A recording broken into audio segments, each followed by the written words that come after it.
जय मसीह की। आज रविवार की आराधना में आप सबका स्वागत करती हूँ और धन्यवाद करती हूँ आपकी उपस्थिति के लिए। आज 2023 का आखिरी रविवार है और हमारे पास कुछ समय बचा हुआ है कि हम एक नए वर्ष में प्रवेश करें। किसी भी नई स्थिति में जाने के लिए हमें ध्यान रखना होता है, जो कुछ हमारे पास पुराना है उसे समझें और जो पुराने में बुरा है उसे छोड़ दे, क्योंकि हमारे जीवन में एक नई क्रिया आरंभ होने वाली है। हम एक नए वर्ष में प्रवेश करने जा रहे हैं और ज़रूरी है कि जब हम एक नई क्रिया में, नए वर्ष में, नए समय में प्रवेश करते हैं तो जो पुराना है उसे एक बार जांच लिया जाए, क्योंकि हो सकता है कहीं ना कहीं हमारे इस वर्ष में 2023 में सब कुछ अच्छा ना हुआ हो, सब कुछ सही ना हुआ हो, हमने हमारे जीवन में कुछ गलतियां की हो या हमारे साथ कुछ ऐसा हुआ हो जो सही नहीं था। जो भी है, हमारे पास जीवन है, हमारे पास सांसें हैं, हमारे पास वक्त है और परमेश्वर कहते हैं कि समय बहुमूल्य है। समय रहते हुए ही जो व्यक्ति अपने आप को साफ कर लेता है, ठीक कर लेता है, वह समझदार है और वो अनंत समय में आगे जाने वाला है। तो जो समय हमारे पास है उसको हमें ठीक करने की आवश्यकता है, और जो हम ठीक करेंगे उसके बाद ही अगर हम नए समय में प्रवेश किए, नए वर्ष में प्रवेश करेंगे, तब क्या होगा कि जो गलतियां हमने, जो बुराइयां हमने इस वर्ष में की है वो आगे हम रिपीट नहीं करेंगे। तो हमें मौका मिला है कि हम ये जो कुछ घंटे हमारे पास बचे हुए हैं, हम इसमें अपने आप को जांचें, समझें और उन सारी क्रियाओं से अपने आप को बाहर निकालें। समझौता नहीं करना है, हमें अपने आप को समझना है ताकि हम एक नए समय में प्रवेश कर सकें, क्योंकि वचन हमें चिरस्थायी समय में, चिरस्थायी अनुग्रह में आगे लेके जा रहा है, जो कि हमारा आज का विषय है। आइए हम प्रार्थना के साथ आगे बढ़ें। सर्वश्रेष्ठ, सर्वाधिकारी, सर्वोच्च, पवित्र, परिशुद्ध परमेश्वर प्रभु, इस पुराने वर्ष के बीतते समय प्रभु और नए वर्ष में जब हम प्रवेश करने जा रहे हैं प्रभु, एक छोटा सा मौका है हमारे पास जब हम अपने आप को जांच सके, समझ सके और उन सारी बातों में एक अच्छा सुधार ला सके। प्रभु यीशु नाम हमारे बीच में है, हम परिशुद्ध और पवित्र स्थल पर खड़े हुए हैं प्रभु। अपनी परिशुद्ध आत्मा को हम पर उंडेलिए प्रभु, वो ज्ञान प्रकट करिए प्रभु जो परिशुद्ध है, और आप चाहते हैं कि हम ऐसी क्रियाओं से बाहर निकले और ऐसे क्रियाओं में प्रवेश करें, उसका ज्ञान हम पर प्रकट करिए प्रभु। आज आप हमें चिरस्थायी अनुग्रह में प्रवेश कराने जा रहे हैं प्रभु, और चिरस्थायी अनुग्रह प्रभु बहुमूल्य है। उसमें प्रवेश करने से पहले ज़रूरी है कि हम अपने आप को साफ कर सके, ठीक कर सके और यीशु नाम के वचन के द्वारा ऐसी बातों को जान सके जो हमें उस अद्भुत स्थिति में लेके जाने वाला है। प्रभु धन्यवाद करते हैं यीशु नाम का, धन्यवाद करते हैं इस कलीसिया का, धन्यवाद करते हैं सजीव वाहिनी का। दिल से, सच्चाई से, आत्मा से, संपूर्ण मन से हम सब आपकी शरण में इकट्ठे हुए हैं और विश्वास करते हैं कि आज इस समय में आप हमसे जो भी बात करेंगे, जिस भी वचन को हम पर प्रकट करेंगे, उसके द्वारा हमारे जीवन में हमें सही राह और सही दिशा मिलेगी। प्रभु के मीठे और प्यारे नाम से मांगती हूँ, आमीन। हमारा आज का विषय है चिरस्थायी अनुग्रह, एवरलास्टिंग ग्रेस। एवरलास्टिंग ग्रेस को समझने के लिए हमें बहुत शक्ति की ज़रूरत है। क्या धरती पर ऐसी कोई भी स्थिति है जिसका अंत ना हो? ऐसा तो कहीं पर भी हमने देखा नहीं। जिसने मनुष्य रूप में जन्म लिया है, जिसने इस धरती पर जन्म लिया है, उसका अंत है। और चिरस्थायी का मतलब होता है लंबे समय तक रहने वाला, कभी खत्म ना होने वाला, जिसका आरंभ है पर अंत नहीं है, यानी अनंत। जब कोई चीज़ अनंत होती है तो उसे अंत से गुजरना होता है, बिना अंत के अनंत नहीं होता है। अगर हमें चिरस्थायी अनुग्रह चाहिए है अपने जीवन में, तो हमें अपने जीवन में कुछ चीज़ों के अंत से गुजरना होगा। ये स्वाभाविक है, और तभी हम उस अनंत महिमा को, चिरस्थायी महिमा को और उस अनुग्रह को देख पाएंगे, प्राप्त कर पाएंगे। क्योंकि मनुष्य की जो लिमिटेशंस है वो रोटी, कपड़ा और मकान है, इससे ज़्यादा उसे कुछ भी नहीं दिखाई देता।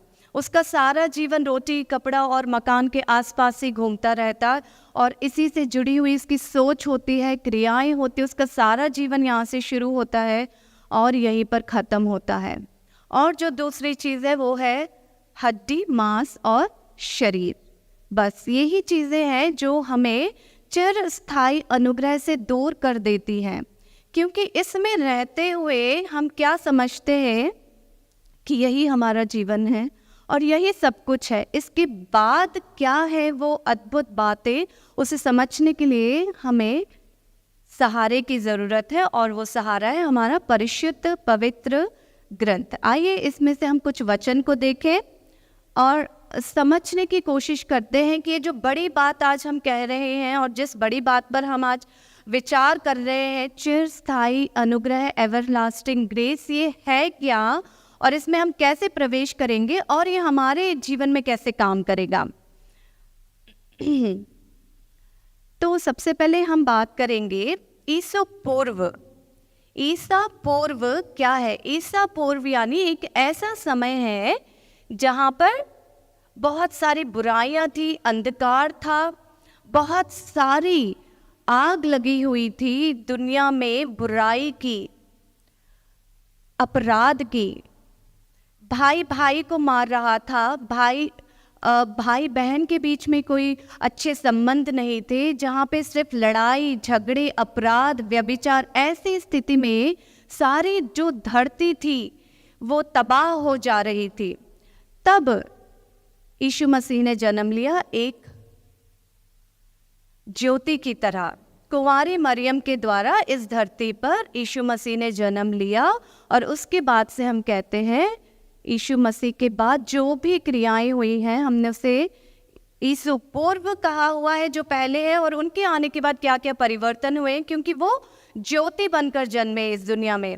ज्योति की जरूरत थी, जो आग लगी हुई थी तबाही की और अपराध की, वो उसमें से एक छोटा सा अंश था ज्योति, जो यीशु नाम से हम जानते हैं। आग तबाही करती है, आग जला देती है, आग राख कर देती है। आग में ऐसी शक्ति नहीं होती कि वो किसी को जीवन दे, किसी को राह दिखाए, रोशनी दे। लेकिन ईसा पूर्व ये चल रहा था, दुनिया तबाही की ओर आगे बढ़ती जा रही थी। और यीशु के जन्म के बाद, ईसा के जन्म के बाद एक छोटी सी ज्योति जो रोशनी बनकर, प्रकाश बनकर इस धरती पर आई, और उसने जो इतिहास रचा है वो है चिरस्थायी अनुग्रह, एवरलास्टिंग ग्रेस। हम कुछ वचनों के द्वारा जानते हैं कि वो कहाँ हुआ और कैसे हुआ। लूका 13:12 वचन देखेंगे। लूका 13:12 वचन। यीशु ने उसे देखकर बुलाया और कहा, हे नारी, अपनी दुर्बलता से छूट गई। यीशु ने उसे देखकर बुलाया और कहा, हे नारी, तू अपनी दुर्बलता से छूट गई। तब उसने उस पर हाथ रखे और वह तुरंत सीधी हो गई और परमेश्वर की बड़ाई करने लगी। यह हम एक कुबड़ी स्त्री के बारे में बात कर रहे हैं। कुबड़ी एक तरह की परेशानी है जिसके द्वारा एक इंसान झुका हुआ रहता है, वो सीधा खड़ा नहीं हो सकता, अपने कमर के बल सीधा खड़ा नहीं हो सकता, क्योंकि उसकी पीठ पे एक भार रखा हुआ होता है जिसकी वजह से वो झुका झुका ही रहता है।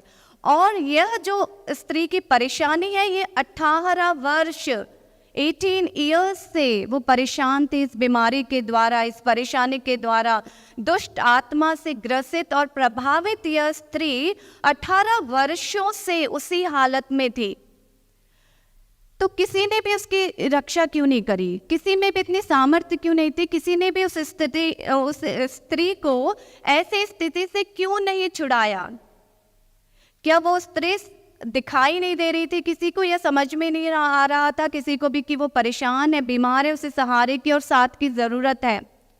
सबको दिख रहा था, लेकिन किसी भी अन्य व्यक्ति में ऐसी शक्ति सामर्थ्य नहीं थी जो एक ऐसी स्थिति को ठीक कर सके। यीशु मसीह आए और उन्होंने जब उस स्त्री को देखा और बुलाया और उन्होंने कहा, हे नारी, तू अपनी दुर्बलता से छूट गई, तुरंत उसके जीवन में एक ऐसी शक्ति ने प्रवेश किया जो चिरस्थायी अनुग्रह है। इस कुबड़ी स्त्री ने जो 18 वर्ष से दुष्ट आत्मा के द्वारा परेशान थी, प्रभावित थी, क्या प्राप्त किया? चिरस्थायी अनुग्रह, एवर लास्टिंग ग्रेस, जो इससे पहले उसने कभी देखा ही नहीं था। इससे पहले उसके जीवन में ऐसा भी हो सकता है, उसने सोचा ही नहीं था। उसने सोचा होगा कि मेरा जन्म ऐसे हुआ है और मैं ऐसे ही हूँ और मेरा ऐसा ही अंत हो जाएगा। पर देखिए यीशु मसीह ने कितना अद्भुत कार्य किया और ऐसी दुर्बल आत्मा से जकड़ी हुई स्त्री ने क्या पाया? चिरस्थायी अनुग्रह, अनंत आनंद, अनंत जीवन और अनंत छुड़ौती को उसने प्राप्त किया। यीशु मसीह का होना ही अपने आप में एक अद्भुत शक्ति है। यीशु मसीह का होना ही ऐसी क्रियाएं कर देता है कि लोग विवश हो जाते हैं कि वो उनका कहाँ माने, क्योंकि उनके अंदर एक शक्ति है जो लोगों के अंदर से गंदगी को निकाल देती है, बुराइयों को निकाल देती है, उनके अंदर से दुष्ट आत्माओं को निकाल देती है, उनके अंदर की कमियों को और कमजोरियों को बाहर निकाल देती है।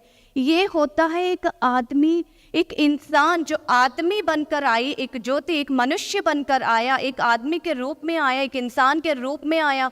और वो किस लिए आया, किसके लिए आया, क्या पर्पस है कि वो एक कुंवारी से जन्मे, माँ मरियम से जन्मे और उन्होंने इस धरती पर जन्म लिया सिर्फ हमारी छुड़ौती के लिए। उनका होना ही हमारे बीच में अद्भुत क्रियाएं करता है। उन्हें कुछ भी करने की ज़रूरत नहीं, उनकी उपस्थिति ही हमें छुड़ौती देती है सारी बुराइयों से। तो यहाँ पर इस कुबड़ी स्त्री ने जो 18 वर्षों से, 18 वर्ष जीवन में एक लंबा समय होता है, किसी व्यक्ति के बहुमूल्य 18 वर्ष अगर एक बीमारी में ही गुजर जाए तो उसके पास कोई आनंद का कारण ही नहीं बनता। पर यीशु मसीह ने उस कुबड़ी स्त्री को छुड़ौती देकर उसे फिर से सीधा खड़ा कर दिया। जिस स्थिति में वो जकड़ी हुई थी अपनी बीमारी से, उस दुष्ट आत्मा की शक्ति से, जो परेशान थी, उसको कुछ समझ में नहीं आ रहा था, उसके जीवन का कोई भी ऐसा मोड़ नहीं था जहाँ पे वो ये सोच सके कि मेरे जीवन में भी आनंद की लहर आएगी। ऐसे में जब यीशु मसीह ने उसे देखकर बुलाया और उसकी दुर्बलता से उन्होंने उसे बाहर निकाला और उसे सीधा खड़ा कर दिया, तब उस स्त्री ने 18 साल से जो परेशानी थी उससे छुड़ौती पाई और एक अनंत आनंद में प्रवेश किया जो यीशु मसीह की सहायता के द्वारा हुआ है और चिरस्थायी अनुग्रह है। एक और वचन हम देखेंगे, मत्ती 9 अध्याय 20 वचन।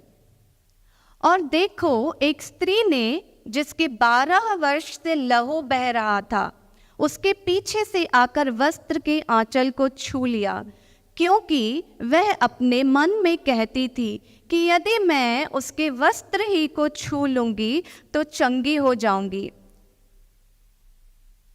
एक स्त्री जिसको 12 साल से रक्तस्राव की परेशानी थी, और 12 साल फिर एक इंसान के जीवन में कम नहीं होता। 12 साल एक लंबा समय होता है और 12 साल से वो स्त्री रक्तस्राव की बीमारी से, जो रक्त बहाव की उसकी बीमारी थी, उससे परेशान थी। और इन 12 सालों में उसके जीवन में भी कोई ऐसा व्यक्ति नहीं आया, कोई ऐसी स्थिति नहीं आई, कोई ऐसा भविष्यवादकता नहीं आया, कोई ऐसा महायाजक नहीं आया, कोई भी ऐसा इंसान नहीं आया जिसने उस स्त्री को स्वस्थ किया हो या ठीक किया हो या इस परेशानी का समाधान उसे दिया हो।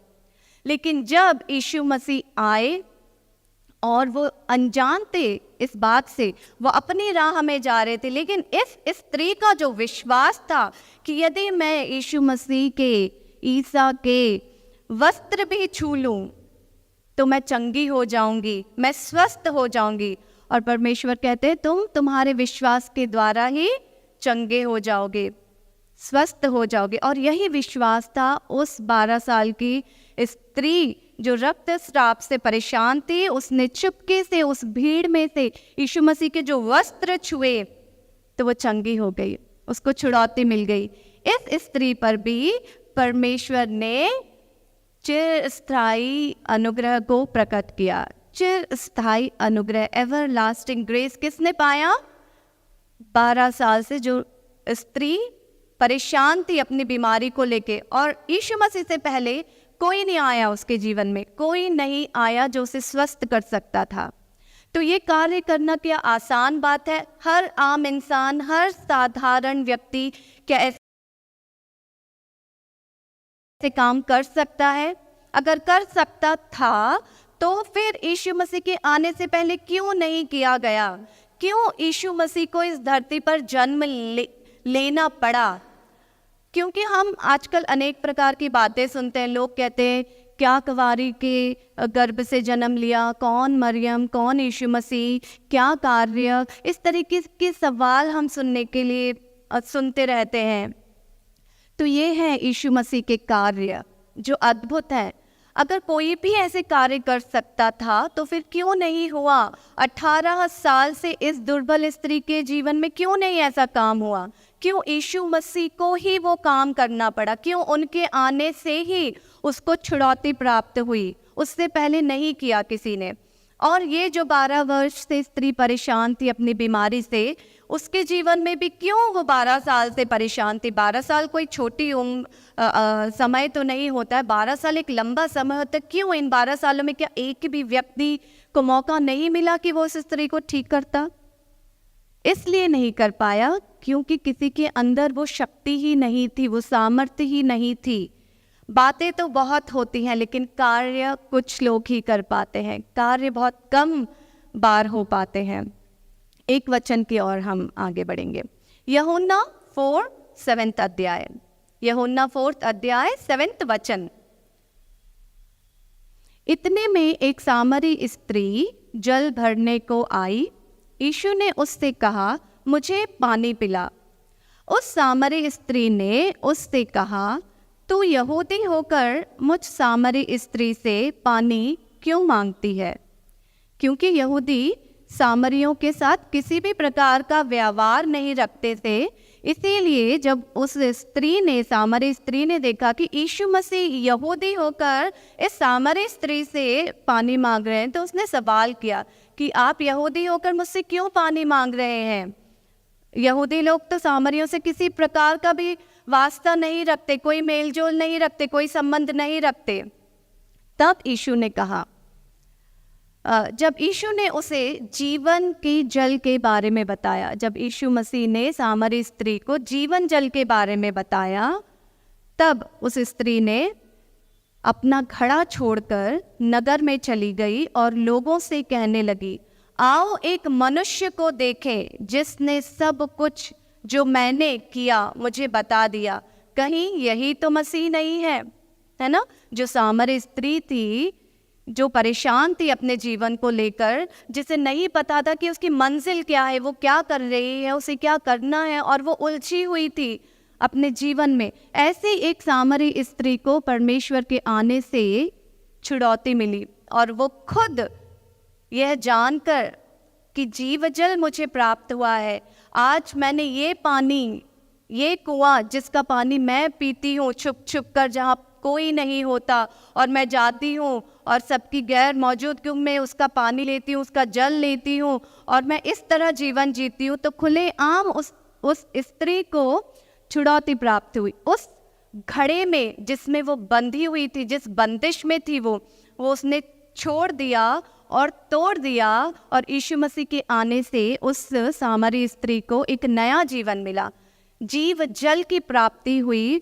और उसने जाकर सब लोगों के बीच में बताया कि एक मनुष्य है जो मसीह है। क्या यही वो मसीह है जिसके इंतज़ार हम कर रहे थे? है ना? जब मसीह हमारे जीवन में प्रवेश करते हैं, जब मसीह हमारे बीच में होते हैं, तब हमारे जीवन में चिरस्थायी अनुग्रह होता है। इतने सारे कार्यों को जो यीशु मसीह ने किया हुआ है, ये अचंभित कार्य है, कोई साधारण व्यक्ति नहीं कर सकता। इसको करने के लिए महिमा की ज़रूरत होती है, और महिमा के कार्य करने की शक्ति और आशीर्वाद और अभिषेक सिर्फ यीशु मसीह के पास था। और यही कारण था उनका इस धरती पर जन्म लेने का। और वो हमें बचाने आए थे, हमारे लिए आए थे, हमें उस अनुग्रह की ओर ले जाने आए थे। क्योंकि जैसे मैंने कहा कि ईसा पूर्व क्या था, चारों तरफ सिर्फ हानि हो रही थी, बर्बादी हो रही थी, तबाही हो रही थी। अपने ही लोग एक दूसरे को मार रहे थे, कोई रिश्तों की अहमियत नहीं थी, कोई अच्छा काम नहीं हो रहा था। ऐसी बुराइयों के बीच में जब यीशु मसीह ने जन्म लिया और उन्होंने अपनी शक्ति को प्रकट किया, और जब उनका हमारे बीच में चलना फिरना, घूमना, हमसे बात करना और हमारे बीच से गुजरना होता था, तभी अनेक प्रकार की बीमारियां ठीक हो जाती थी। अंधों को आंखें मिली हैं, लंगड़ों को चलने की शक्ति मिली है, सदियों से चली आ रही बीमारियों से छुड़ौती मिली है, अज्ञानता का समाप्त हुआ है, अज्ञानता का अंत हुआ है। जो लोग घमंड करते थे उनका घमंड तोड़ा गया है। अज्ञानता से मनुष्य को बाहर निकालकर उसे एक चिरस्थायी अनुग्रह की ओर किस तरह जाना है यह सिखाया गया। किसने सिखाया? यीशु मसीह ने सिखाया। यीशु मसीह के अलावा कोई नहीं था पहले जिसने मनुष्य के बीच में आकर अच्छे बुरे का फर्क बताया हो। किसी ने कोई अच्छी बात प्रकट नहीं करी। सब मतलबी, सब धोखेबाज, सब लोग अपने अपने फायदे के लिए थे। राजा थे, महाराजा थे, शास्त्र थे, लेकिन उन सब में सिर्फ बंदिश कर देने की शक्ति थी। मनुष्य को बंदी बना के उसको इस्तेमाल किया जाता था। लेकिन एक ही व्यक्ति जिसने मनुष्य के रूप में जन्म लिया था वो थे यीशु मसीह, और उन्होंने छुड़ौती दी थी ऐसी सारी बंदिशों से, ऐसे सारे अपराधों से, ऐसे सारी बीमारियों से, जिसकी वजह से हमने छुड़ौती पाई है। और यही है वो चिरस्थायी अनुग्रह जो हम पर हुआ है।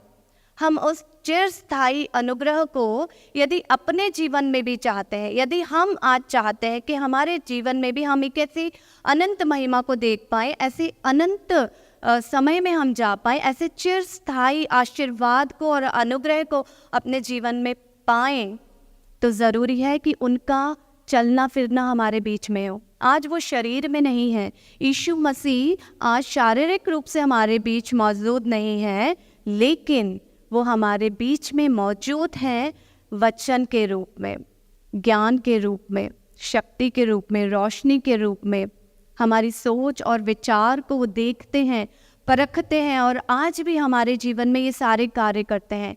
जहाँ अपने विचारों में बीमार हैं, वहाँ वो हमें परिशुद्ध ग्रंथ बाइबल के द्वारा एक ऐसा वचन दिखाते हैं, एक ऐसे वचन से बात करते हैं जहाँ हम उस बीमारी क्या होता है, एक रोग नहीं है। हम अपनी इलनेस की बात नहीं कर रहे हैं, हम अपनी शारीरिक बीमारी की बात नहीं कर रहे हैं। बीमारी हो सकती है दिमाग की, सोच की, विचार की, क्रियाओं की। ऐसी बीमारियों से भी हमें छुड़ौती प्राप्त करनी है, और वचन के द्वारा यीशु मसीह हमारे बीच मौजूद हैं और वो हमें ठीक करते हैं, भी ठीक करना चाहते हैं। और इस नए वर्ष में जो हम प्रवेश करने जा रहे हैं, और मसीह हमसे यही कह रहे हैं, यदि तुम ये इस चिरस्थायी अनुग्रह को प्राप्त करना चाहते हो तो प्लीज़ ये जो नया साल, ये पुराना साल है जो अभी ख़त्म होने में कुछ घंटे बाकी हैं, अपने आप को जांचो, परखो कैसी वाली बीमारी है तुम्हारे अंदर। ये 12 साल वाली स्त्री की बीमारी है, या 18 वर्ष से दुष्ट आत्मा से ग्रसित स्त्री थी, ऐसी बीमारी है, या सामरी स्त्री वाली बीमारी है। क्या तुम दिमाग से अंधे हो गए हो, या तुम जुबान रखकर भी गूंगे हो गए हो, तुम सच नहीं बोल पाते हो, या तुमने अपने आप को किसी ऐसी बंदिश में डाल दिया है जिससे तुम छुड़ौती नहीं प्राप्त कर रहे हो। क्या तुम अपने लाइफ में इतने सारे समझौते कर चुके हो, कॉम्प्रोमाइज़ कर चुके हो, और तुम्हें नहीं पता कि उन समझौतों में तुम कितने दुखी हो और तुम्हें से कैसे बाहर निकलना है। कौन है वो जो तुम्हें बाहर निकालेगा? मसीह कह रहे हैं, यीशु मसीह आज आपको बुलावा दे रहे हैं कि चलो बाहर निकलो। नए वर्ष में नई सोच के साथ, नई क्रिया के साथ, नए विचार के साथ, नई जुबान के साथ आप प्रवेश करें। जो भी पुराना था, जो बुरा था, उसे छोड़ दो। पुराना तुम्हारे काम नहीं आने वाला। नई धारणा बांधो, नए आशीर्वादों में प्रवेश करो, नई स्थिति में प्रवेश करो। इससे पहले तुम्हें अंत से गुजरना होगा। अनंत में अगर तुम्हें आना है तो तुम्हें अंत से गुजरना होगा, और वो अंत होना चाहिए वो हर एक बुराई का जो तुम्हारे अंदर है, तुम्हारे समाज में है, तुम्हारे परिवार में है, तुम्हारी सोच में है, तुम्हारी जुबान में है, तुम्हारे अंदर से जन्म लेती है और तुम्हारे साथ साथ तुम्हारे परिवार और समाज को भी गंदा कर देती है। एक इंसान जब अपने आप को ठीक करे तो सब कुछ ठीक हो जाएगा। जब एक इंसान यीशु मसीह, एक मनुष्य यीशु मसीह इतनी सारी स्थितियों को ठीक कर सकते हैं, तो उन्होंने हमें भी तो अपने ही रूप में बनाया है।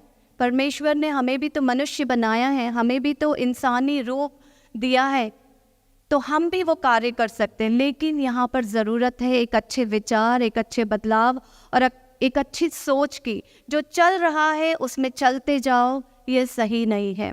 बदलाव की आशा रखी है हमसे परमेश्वर ने, और ये बदलाव होना चाहिए हमारी सोच और विचार के द्वारा। हमारे स्वभाव में ये बदलाव होना चाहिए। यीशु मसीह हमें बचाने आए थे और उस वक्त तक वे हमें बचाते रहे जब तक उन्हें ऊंचा उस सूली पर नहीं चढ़ा दिया गया। उन्हें ऊंचा उस सूली पर इसलिए चढ़ाया गया है क्योंकि रोशनी को हमेशा कहाँ रखा जाता है? ऊंचाई पर रखा जाता है, ताकि उस रोशनी के द्वारा चारों तरफ प्रकाश फैल सके। अगर हम एक रोशनी को ले जाके कहीं छुपा कर रख देंगे कि ये मेरी रोशनी है और ये सिर्फ मुझे ही रोशनी देनी चाहिए, तो रोशनी का कोई मतलब नहीं है। इसीलिए यीशु मसीह को ऊंचाई पर उस सूली पर चढ़ाया गया कि सारी दुनिया देखे कि एक सच्चाई और एक भलाई करने वाला इंसान कैसे सूली पर चढ़ाया गया है। वो हमें बचाने आया था। जिसने इस औरत को बचाया, जितने 18 साल वाली स्त्री को बचाया, 12 साल वाली स्त्री को बचाया, सामरी को बचाया, क्या वो अपने आप को नहीं बचा सकते थे? क्योंकि वे अपने आप को बचाने नहीं आए थे, वे हमें बचाने आए थे और उन्होंने हमें बचाया। और आज भी हमारे साथ रहकर हमें बचाते हैं और सदा वे बचाते ही रहेंगे। इसीलिए वो बोल रहे हैं कि चिरस्थायी अनुग्रह तुम्हारे लिए लेकर मैं खड़ा हूँ, तुम्हारे द्वार पर खड़ा हूँ और तुम्हारे द्वार पर मैं खटखटा रहा हूँ। मेरे लिए द्वार खोलो, मैं अंदर आना चाहता हूँ, तुम्हारे साथ भोजन करना चाहता हूँ और तुम्हारी सारी समस्याओं का समाधान तुम्हें देना चाहता हूँ, जिससे तुम इस तरह साफ किए जाओ, ठीक किए जाओ, शुद्ध किए जाओ, जहाँ से तुम आगे एक अनंत जीवन को प्राप्त करने पाओगे, चिरस्थायी अनुग्रह में प्रवेश करने पाओगे। समय बहुमूल्य है और समय कम है। समय की कमी को अपनी दृष्टि में रखते हुए हम सबको ज़रूरी है कि हम आज इस बात को जाने और समझें। ऐसे कई वर्ष हमने बिता दिए। हर साल एक नया वर्ष आता है और पुराना बीत जाता है। इस बीते हुए और आने वाले के बीच में एक छोटा सा मौका है हमारे पास, जिसमें आज मसीह हमसे बात कर रहे हैं, यीशु मसीह हमसे बात कर रहे हैं। उन सारी पुरानी बातों को छोड़ना हमारे लिए बहुत ज़रूरी है। अगर हमने उसका अंत नहीं किया तो अनंत में हम प्रवेश नहीं करेंगे, और यदि हमने अनंत में प्रवेश नहीं किया तो चिरस्थायी अनुग्रह हमें नहीं प्राप्त होगा। चिरस्थायी अनुग्रह देने वाले हैं हमारे सच्चे जीविता परिशुद्ध पवित्र परमेश्वर, हमारे मसीह जो हमारे द्वार पर खड़े हैं, हमें बुला रहे हैं, द्वार खटखटा रहे हैं, वो हमारे जीवन में प्रवेश करना चाहते हैं। हम चर्च में आ जाते हैं, हम कलीसिया में आ जाते हैं, लेकिन मसीह को अपने हृदय में नहीं जगह देते, है ना? तो आज ज़रूरी है कि हम कलीसिया में इकट्ठे हुए हैं, हम कलीसिया में बैठे हैं, हम सब आपस में एक दूसरे से बात कर रहे हैं और एक दूसरे की भलाई की इच्छा रखते हैं। तो उससे भी पहले आज एक बदलाव की जो ज़रूरत है, जिस तरह हम कलीसिया में आए हैं उसी तरह मसीह को अपने हृदय में जगह दें। जो द्वार वो खटखटा रहे, वो हमारे घर का द्वार नहीं है, वो कलीसिया का द्वार नहीं है, वो द्वार है हमारे हृदय का, हमारी समझ का, हमारी ज़ुबान का। वे खटखटा रहे हैं। जहाँ पर भी बीमारी है, जहाँ पर भी तुम कुबड़े बन गए हो, झुक गए उस दुनिया के सामने और चल रहे हो, बस सर झुकाकर चलते जा रहे हो, सीधा करने वाला मैं हूँ। उस कुबड़ी स्त्री को जिस तरह परमेश्वर ने ठीक किया है, इसी तरह हमें भी ठीक करना चाहते हैं। 12 साल से जिस परेशानियों में हम उलझे हुए हैं, उससे हमें बाहर निकालना चाहते हैं। ऐसे घड़े को जो हम अपने सर पर लिए बैठे हैं और चल रहे घूम रहे हैं, भार जो हमारे जीवन पे है, इस सामरी स्त्री की तरह उसे तोड़ दो, छोड़ दो और आगे बढ़ो। ये चाहते हैं, ये बदलाव चाहते हैं परमेश्वर हमसे, और हम सबको ज़रूरी है कि हम इस बात को जान सके और फिर उस मनसा से हम नए जीवन में प्रवेश करें, नए समय में प्रवेश करें, नए वर्ष में प्रवेश करें। ये मनसा इच्छा जो है हमारे अंदर से जन्म लेनी चाहिए, और इस इच्छा के साथ हम सब एक मन और एक आत्मा होकर नए वर्ष में प्रवेश करेंगे। तो जो समय अभी हमारा बीत रहा है, ये जो वर्ष है कुछ ही घंटों में बीता हुआ हो जाएगा, तो इसमें हम सब अपने आप को एक दूसरे की सहायता करते हैं ठीक करने के लिए, ना। कोई अपने आप ठीक नहीं होता। ये लोग भी अपने आप ठीक नहीं हुए थे जिनकी हमने बात करी है, ये लोग अपने आप ठीक नहीं हुए थे। इन्हें सहायता की ज़रूरत है जो मसीह ने की है, और हमें भी ठीक होने के लिए सहायता की ज़रूरत है, और मसीह हमारी भी सहायता कर रहे हैं, और हमें भी उन लोगों की सहायता करनी है जो अभी मसीह को जान नहीं पाए हैं, समझ नहीं पाए हैं, और वे मसीह से दूर हैं। तो हमें एक दूसरे की सहायता करते हुए मसीह के प्रेम को, उनकी सहायता को, उनकी कृपा को, उनकी दया को जो अनंत है और जो चिरस्थायी है, हमें उन लोगों तक पहुंचाना है। तो आइए हम एकजुट होकर, एक आत्मा होकर, एक मन होकर एक दूसरे की अच्छाई के लिए और भलाई के लिए प्रार्थना करें, और इस नए वर्ष में हम प्रवेश करें चिरस्थायी अनुग्रह के साथ जो मसीह हमें देने जा रहे हैं। धन्यवाद करती हूँ इस वचन के लिए, धन्यवाद करती हूँ सजीव वाहिनी के लिए जिसने मुझे इस वर्ष में इस जगह पर, इस परिशुद्ध स्थान पर बात करने का मौका दिया है, और ये मेरे जीवन की सबसे अच्छी बात रही है। और यहाँ पर खड़े होने के लिए मैं परमेश्वर का धन्यवाद करती हूँ, सजीव वाहिनी का धन्यवाद करती हूँ, और धन्यवाद करती हूँ उन सब का जिन्होंने मुझे यहाँ से सुना है। यदि जाने अनजाने मैंने कुछ गलत कहा हो या मेरी कोई बात समझ में नहीं आई हो, तो मैं उसके लिए क्षमा भी चाहती हूँ, और चाहूँगी कि नए वर्ष में जो कदम मैं उठाने वाली हूँ, अच्छी बातें बोलूँ, ऐसी बातें बोलूँ जिसके द्वारा मेरा भी अच्छा हो, और अनेक लोग जो परमेश्वर से दूर हों उन्हें भी कोई ना कोई ऐसी बात मिले जिसके द्वारा वो अपना हृदय परिवर्तन कर सके। क्योंकि बात तो सारी सिर्फ हृदय की है, क्योंकि हमारा हृदय परमेश्वर का घर है। रोटी, कपड़ा और मकान साधारण लोगों की बात है, ये हमारी आवश्यकता है, लेकिन ये सब कुछ नहीं होता, ये संपूर्ण जीवन नहीं होता। जीवन के लिए रोटी और कपड़ा, मकान है, पर यही जीवन नहीं होता। जीवन में हमें परमेश्वर की आवश्यकता है, और उस परमेश्वर की जिसकी हम महिमा कर रहे हैं वो हमारे जीवन में है, और वो हमारे साथ खड़े हुए हैं। इस वचन के लिए धन्यवाद करती हूँ। जय मसीह की।